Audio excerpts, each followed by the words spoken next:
E Outer Banks chega para sua segunda temporada com toda a promessa de manter ação, emoção e toda essa pegada alucinante que conquistou a gente na primeira temporada.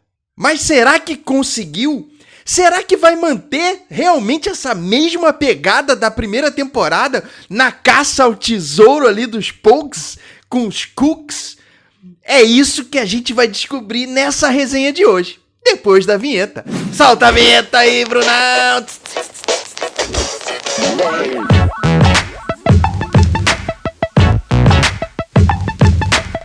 Fala, meus amigos do canal Séries em Série! Eu sou o Vinícius Saboia e hoje a gente chega para uma resenha completa falando de Outer Banks, aquela série que conquistou a todo mundo, todo o hype e conquistou os nossos corações.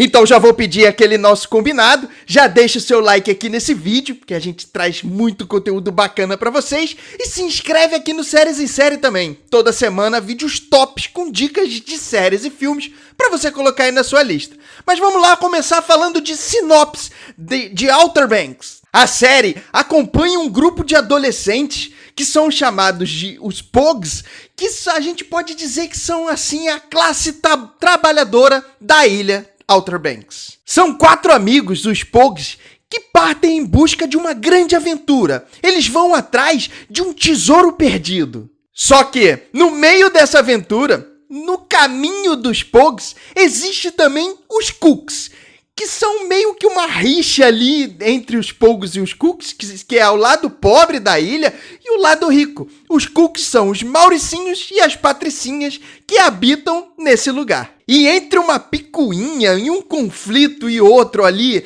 entre os Pogues e os Cooks, eles vão sair atrás dessa aventura, nessa caça alucinante ao tesouro, que vai trazer à tona muita informação a respeito das famílias dos Pogues e dos próprios Cooks também. Ou seja, um entrando no caminho dos outros a todo momento.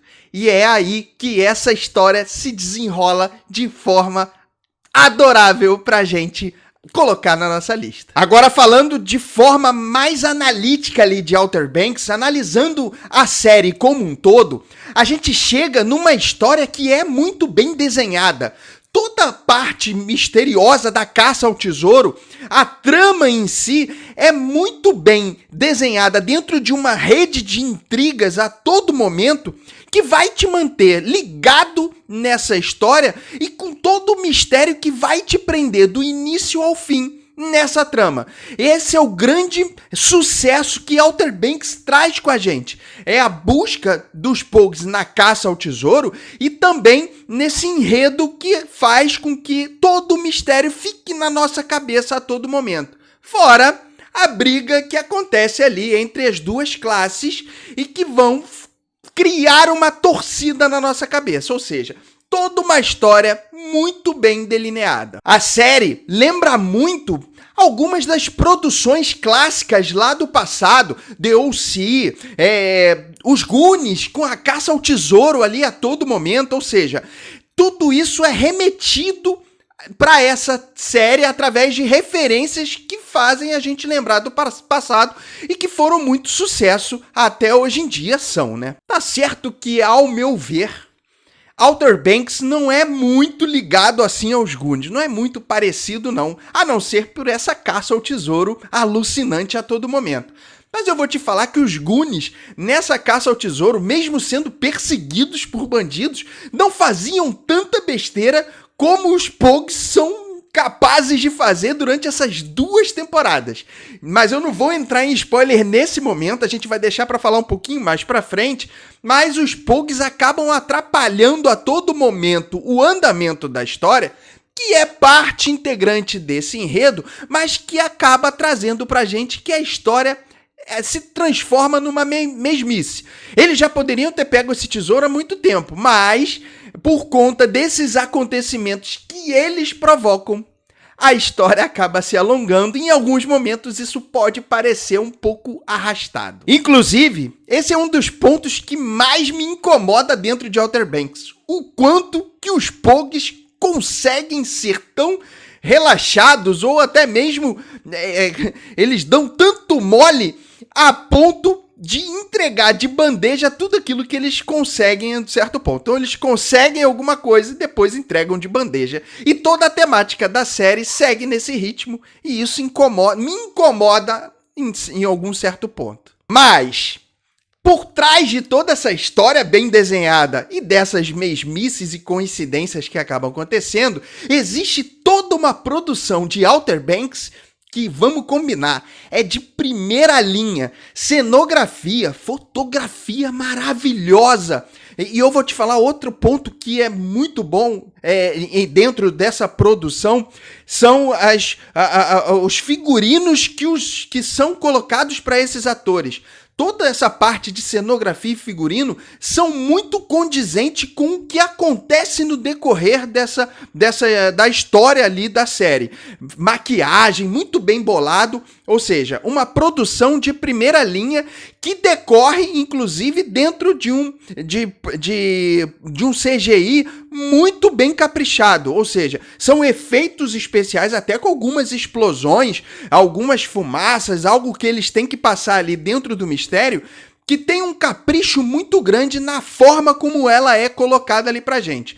Não inventou muita coisa dentro desses efeitos especiais, mas também não deixa a desejar naquilo que traz pra gente. Ele se propõe a entregar aquilo que realmente prometeu. E são por todos esses pontos que Outer Banks recebe uma avaliação 4 estrelas. Sim, uma série muito alucinante de se ver. Em alguns momentos um pouco dentro dessa mesmice que acaba arrastando um pouco a série, mas que possui uma história muito bem desenhada e uma produção de primeira linha, que vai fazer você entrar no meio dessa história, criar uma torcida dentro dos lados ali, atrás dessa caça ao tesouro, e que é uma série que não pode fazer falta na sua lista de forma alguma. Então já vai lá, coloca Outer Banks dentro da sua lista e já começa a maratonar a primeira e segunda temporada, uma série que não é nem tão comprida assim, são 10 episódios, mas que você vai se sentir tão à vontade de assistir que você vai passar rápido e nem vai sentir tanto. Agora a gente vai falar de forma um pouco mais aprofundada dessa segunda temporada. E a partir de agora, o vídeo vai conter spoiler, tá, gente? Então, se você é uma pessoa que não curte spoiler, dá o pause agora, vai lá assistir a série, mas depois você volta aqui, porque esse pedaço é o pedaço do nosso vídeo que vai gerar todas as teorias e também todas as resenhas pra gente trocar sobre o que aconteceu nessa segunda temporada. E aí é importante que você venha aqui para colocar o seu comentário, o que você achou em relação a essa segunda temporada e o que a gente vai esperar para a terceira. Mas vamos lá falar agora especificamente de segunda temporada de Outer Banks. E aí, para falar desse final explicado, a gente vai chegar em 2 pontos que foram cruciais. O primeiro é o relacionado aos Pogues, né? Todas aquelas mesmices e coincidências que acabam acontecendo com eles ali, mas que denotam toda a história em relação ao andamento, principalmente dessa segunda temporada, já que todo o enredo recai a todo momento em cima dos Pogues. E também sobre a situação de Ward dentro dessa segunda temporada, já que a gente tinha uma informação visual de que ele teria morrido ou de que algo teria acontecido com ele na explosão da lancha ali. E aí fica todo esse mistério se ele teria morrido ou não, e aí o Ward volta, sendo o cabeça ali na parte do roubo, na família dele ali, dos Cooks, ele é o cara que comanda ainda todo o roubo que eles fazem em cima dos materiais, em cima da cruz de ouro e também em cima do ouro que acaba ficando de posse deles. Ou seja, ele ele é mesmo dado como morto o cabeça dessa história. Então são 2 pontos muito importantes que essa segunda temporada traz pra gente. E aí, falando um pouco em relação aos Pogues, por que eles cismam em fazer a coisa errada acontecer, né? O andamento tá indo muito bem, eles acabam descobrindo bastante coisa, inclusive, num determinado momento, o próprio Pope consegue filmar o Ward assassinando o piloto, né, dentro de uma briga, ou seja, ele tem todas as provas para inocentar o John B e realmente incriminar o Ward. Ele faz tudo do jeito certo, e aí do nada vem a Kiara e grita que ele é um assassino com todas as provas na mão, tipo, entregando de bandeja quando eles vão fugir. Aí mais uma coincidência acontece, a câmera cai e eles estragam a fita. E, assim, é muita coisa que eles vão fazendo de errinho para que mantenha a trama, ou mantenha essa perseguição dos dois na caça ao tesouro, das duas partes na caça ao tesouro, de forma dentro do enredo que a história propõe pra gente. Poderia ser menos. Eles poderiam ter criado alguns pontos que incomodassem os lados para entregar um ao outro, para brigarem um com o outro, sem ser tão mentiroso como é feito da forma em alguns momentos ali. O próprio Pope, em alguns momentos que vai, quando ele acha a cruz e vem as abelhas em cima dele, e ele acaba desmaiando, toma o remédio, ou seja, tudo acontece em cima dos Pogues. Mas ainda falando do Pope, né, que realmente dá alguns moles ali, indo atrás do filho do Ward, brigando com ele em alguns momentos em que ele poderia simplesmente só ter as informações para levar para a polícia. Eles tiveram várias vezes de mão, né, beijada ali as informações e acabaram entregando de graça, ou seja, só faltou eles pegarem com a burrice deles todo o ouro e dar logo pros Cooks falando assim, ó, a gente corre atrás aqui, descobre tudo, mas eu dou pra vocês aqui porque a história não quer que a gente tenha todo esse ouro pra gente.